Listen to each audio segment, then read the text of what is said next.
Bonjour à tous, donc voilà la correction des exercices, comme promis je vous les ai donnés. Bien, maintenant vous les avez fait ou vous les avez pas fait, c'est votre problème. Moi je considère que c'est fait, vu que j'ai donné toutes les corrections, pas la peine de dire, tout est commenté et bien expliqué. Donc voilà pour l'exercice, donc on avait le 21, 23, 26 il me semble. Donc voilà pour le 21, donc voilà l'énoncé. Donc le demi, voilà, on a un demi-cylindre en plexiglas, etc. Schématiser l'expérience, j'ai pris un dessin du livre et on va y noter l'angle d'incidence. Alors je prends du rouge, l'angle d'incidence est toujours par rapport à la normale. Donc ici on a l'angle d'incidence et là on a l'angle de réfraction. Là on est dans le vert et là on est dans l'air. Je rappelle que le n de l'air est égal à 1,00. Ok, on a réalisé plusieurs mesures, voilà, tatatam, et on va le tracer la caractéristique. Alors moi j'ai utilisé Lattice Pro pour tracer cette caractéristique. Donc effectivement dans un tableau j'ai mis I1, I2, ok, les valeurs du livre. Et ensuite j'ai calculé, grâce à la feuille de calcul, le sinus I1 et le sinus I2. J'ai appelé sinus I1, sinus I2, hein, qui est égal au sinus de chacun des deux.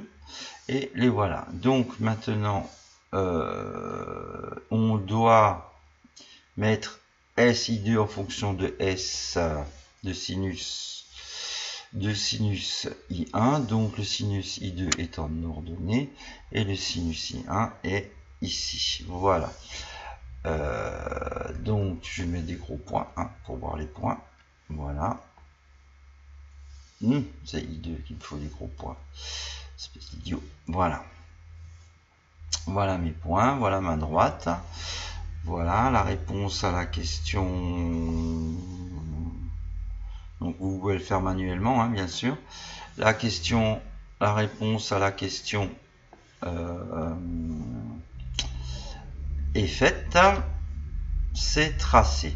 Déterminer l'équation de la droite. Ce qu'il y a de bien avec Lattice, c'est que ça se fait automatiquement. Alors, on va choisir un modèle. On va prendre la fonction là. Voilà.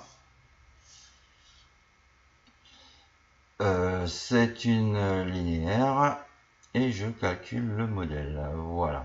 Pour avoir l'équation, je reprends donc et j'obtiens ceci. Voilà. Donc j'obtiens, je vais écrire sinus I2 est égal à 0,66 sinus I1. Voilà. C'est bizarre ça d'ailleurs. Ah oui, c'est bizarre. C'est bien de sinus I2 en fonction de sinus I1. Voilà. Alors comment on peut le faire manuellement? Comment trouver un coefficient directeur? Ça c'est trouver ce coefficient directeur. Comment vous faites? Vous prenez, je ferme ça. Vous prenez une valeur ici, 0,6, 0,60 et des brouettes. C'est-à-dire ici que je divise par cette valeur-là. Ok. Et on va trouver 0,66. Donc là, vous prenez, si je prends le réticule, voilà, vous prenez ce point-là, ce qui nous fait 0,617, je note sur une petite page, 0,617 que je divise par 0,94.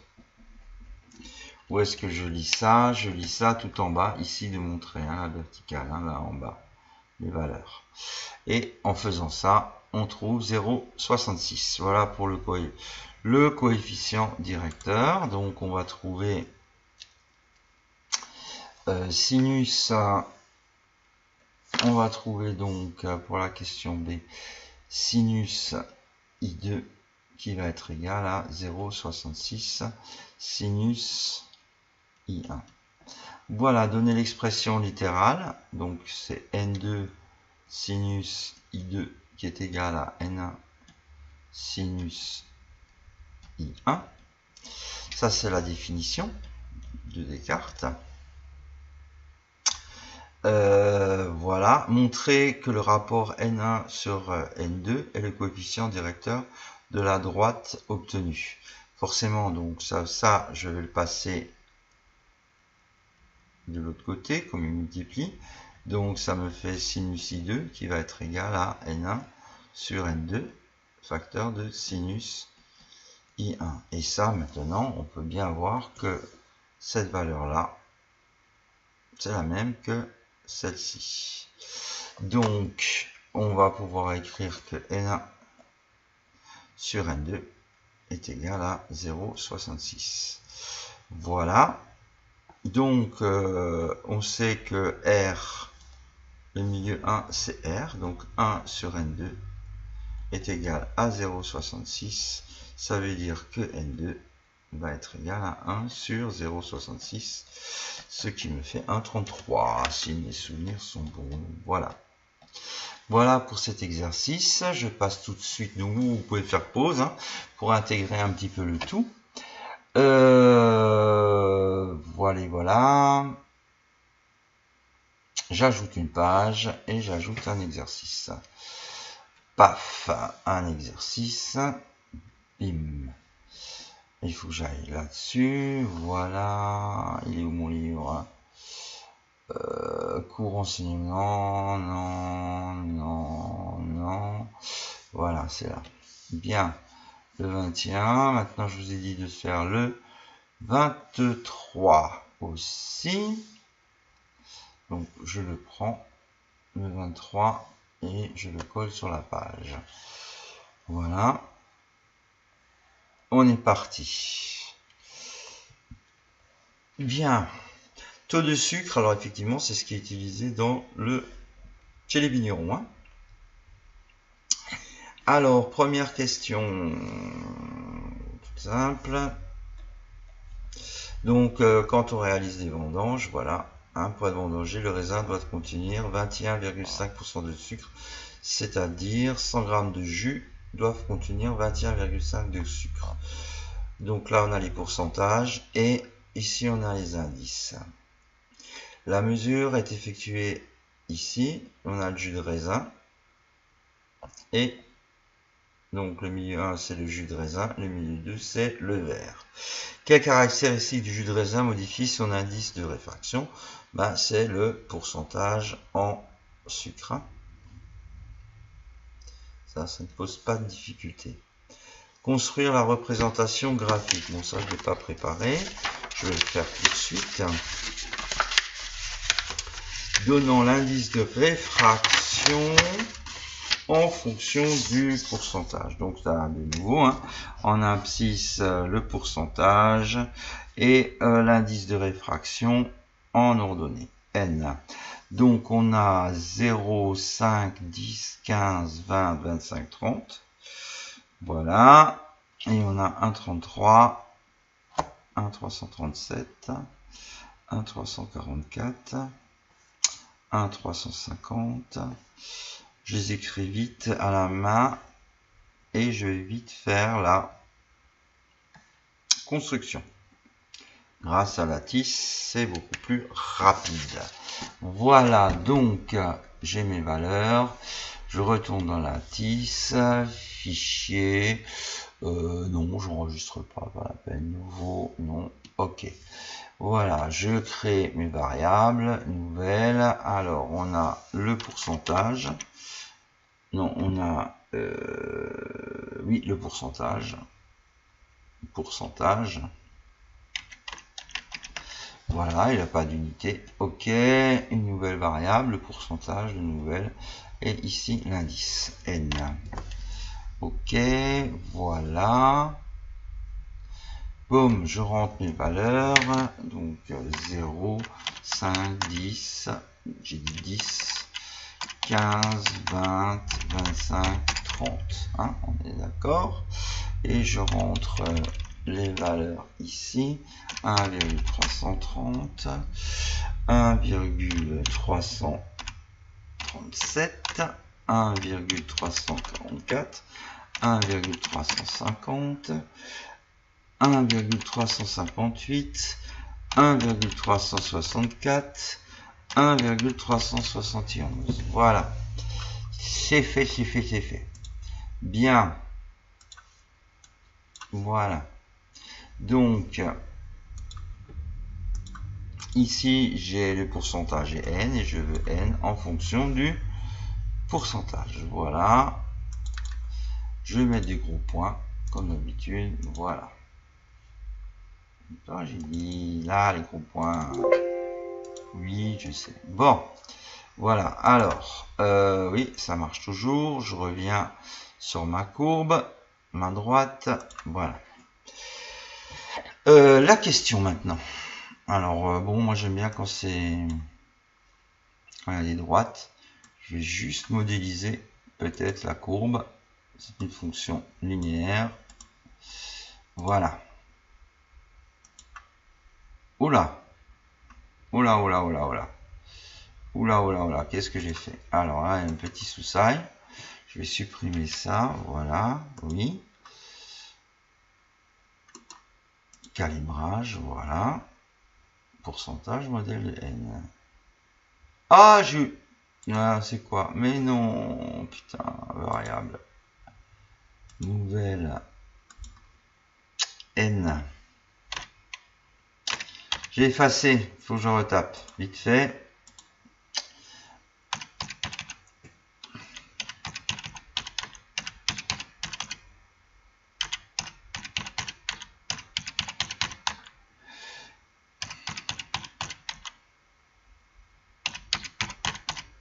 Voilà, oh là là là là là, quel idiot. N.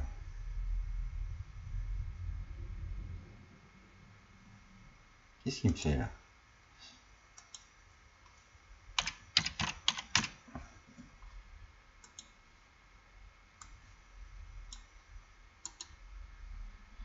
Je vais retirer ça. Calibrage. Voilà. Et là, je remets mes gros ronds. Ok. Et c'est celui-là que je dois supprimer. Oui. Putain, mais N en fonction du pourcentage. Ouh, on va y arriver, hein. Voilà. Oui, elle n'est pas affine, elle est... Je suis un peu con, hein. Je suis un peu con. Vous voyez bien, elle n'est pas à 0 ici, hein. C'est une fonction... pas linéaire, mais une fonction affine. Donc, voilà l'erreur que j'ai fait. Je prends une fonction affine. Je calcule le modèle. Voilà ma droite. Bien. Donc, voilà la réponse à la question précédente. Calculer l'indice de réfraction du raisin testé. Alors, pour les grands dangers, il doit avoir 21,5.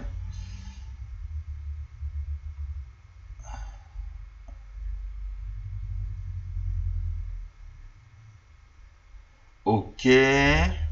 Ah, on trouve 53 degrés. Bien. Donc, il faut chercher N1. D'accord?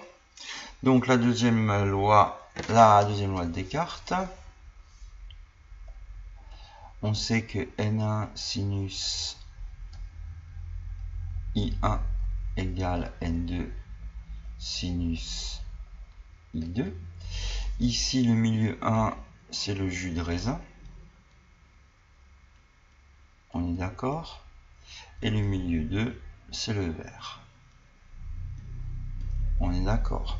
Et qu'est-ce qu'on nous demande de chercher? On nous demande de chercher ceci. On est bien d'accord. Donc, on peut écrire que N1 va être égal à N2 sinus I2 sur sinus I1. Jusque là ça va, on est d'accord. Alors, qu'est-ce qu'il va falloir que je fasse? Je connais N2, qui est égal à 1,7. Donc N1 va être égal à 1,7 facteur de sinus de I2 sur le sinus de I1. Bah oui. Bah, je peux calculer la moyenne, hein, sinus de I2 sur sinus de I1 pour chacun. Bon, ça je peux faire. Alors on va le faire. Hop, je vais là-dedans. Ah non, non, non, non, non, non, non, non, non, non, non, non, non, non, non, non, non. Je suis un peu con, la praline, excusez-moi. Mais non, je connais les valeurs. Je connais que pour 90 degrés, j'ai 53. Donc ça me fait 1,7 fois le sinus de I2, c'est-à-dire 53, que je divise par le sinus de 90. Normalement, le sinus de 90, c'est 1. Donc, je le fais rapidement. Sinus de 53, que je divise par sinus de 90. Oh, putain, mais ça me fait chier ces machines. Que je multiplie par 1,7. Et je trouve 1,358. Voilà pour N1. Et ensuite, eh ben, je vais dire pour 1,358, j'ai combien de grammes? J'ai 20 grammes. Donc après, on pourrait le faire sur la courbe, hein, bien sûr. Hein. Donc on prend le réticule et on se place à 1. Bon, je vais lier le réticule à ma courbe. Hop, voilà. Et je me place à 1,358, vous voyez, et j'ai 20,257 grammes. Donc voilà, avec le graphique, hein, comment il faut faire pour avoir ceci. Est-ce qu'il est suffisamment mûr pour être mangé? La réponse est bien sûr que non, car on a 20% de sucre. Donc, pas suffisamment mûr. Voilà pour cet exercice. Bien, donc vous l'avez sous les yeux. Maintenant, on va passer au dernier exercice. Dernier exercice, boum. Tac. Et c'était le number 26, I think. So, yes, it was that. Alors, hop, je le prends. Nouvelle page. Pim. Ajouter une nouvelle page. Pouf. Je vous mettrai aussi ce truc en ligne, cette correction, en tant que fichier PDF. Voilà. Alors, tagada, tagada, est constitué de 3 radiations bleues. Ok, jaune et rouge. Donc, on connaît les longueurs d'onde. Elle atteint un bloc de verre avec une incidence de I1 qui est égale à 40 degrés. Calculer l'onde pour chacune de ces radiations. Alors, on connaît le N1, c'est de l'air. C'est donc 1,000. Ensuite, N2,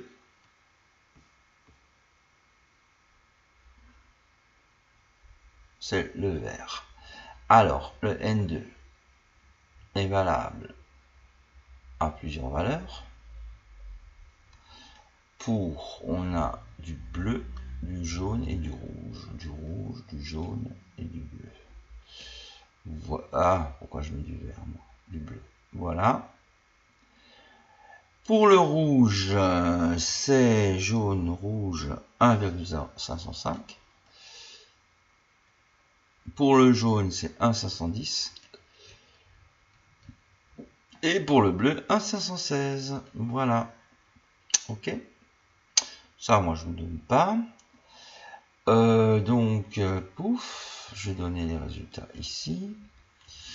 On sait que N1 sinus I1 égale N2 sinus I2. Et on vous demande l'angle de réfraction, c'est-à-dire I2. Donc on va voir N1 sinus I1 sur N2 qui sera égal au sinus de I2. Toi-même. Donc sinus de I2, je fais mes calculs. Alors, il arrive à 40 degrés. Donc sinus de 40 que je divise par 1,505, entrée. Et je fais tout de suite le sinus moins 1, hein, comme ça c'est fait. Inverse du sinus pour avoir la valeur. Hein. Donc hop, et là je marque tout de suite à côté I2. Hein, je rappelle que I2 sera égal à sinus moins 1 de votre résultat, hein, c'est-à-dire de N1 sinus I1 sur N2. Hein. Donc là j'obtiens 0,427, soit 25,3 degrés. Voilà. Je refais la même chose pour le deuxième. 40 divisé par 1,510. Entrée, je fais le sinus moins 1 de mon résultat et je trouve 25,19. 25,2 degrés. Waouh. Et là, j'ai 0,425. Et donc là, je vais avoir 0. Donc, trig sin de 40 que je divise par 1,516, ça me donne 0,424. Oh, putain, mais attends, c'est rien du tout ça. Et j'en prends le sinus moins 1. Donc, il va falloir. Et je trouve 25,1 degrés. Voilà. Donc, vous voyez, on a 0,1 degré de différence. Quelle est la radiation la plus élevée? Ben, c'est la rouge. Hein. Question 3. Ici, c'est la rouge. Ouais, je vais prendre du rouge pour écrire. Voilà, hop. La plus déviée, c'est la rouge. La moins déviée, c'est la bleue. Et ben, quelle propriété qui a été mise en truc, c'est que l'indice, hop là, c'est pas ça, hein, que l'indice de réfraction d'un milieu varie en fonction de la longueur d'onde. Voilà. Ok, voilà, donc effectivement après, hein, si on doit dessiner, hein, le rouge il est très dévié, donc je vais exagérer. Ensuite, le jaune est moins dévié, donc il sera un peu moins dévié. Et ensuite, le bleu il est encore moins dévié. Donc on a, ouais, alors peut-être la dernière réponse, ouais, il faudrait que le vert ici est un milieu. Qu'est-ce qu'on fait? On disperse la lumière, donc c'est un milieu dispersif. Et voilà, j'espère que vous avez tout compris. Je vous fais un petit sourire, un petit coucou, à bientôt. Ah. Mes 3 poils sur le caillou. Voilà, la nouvelle barbe. Voilà, à bientôt. Bye bye.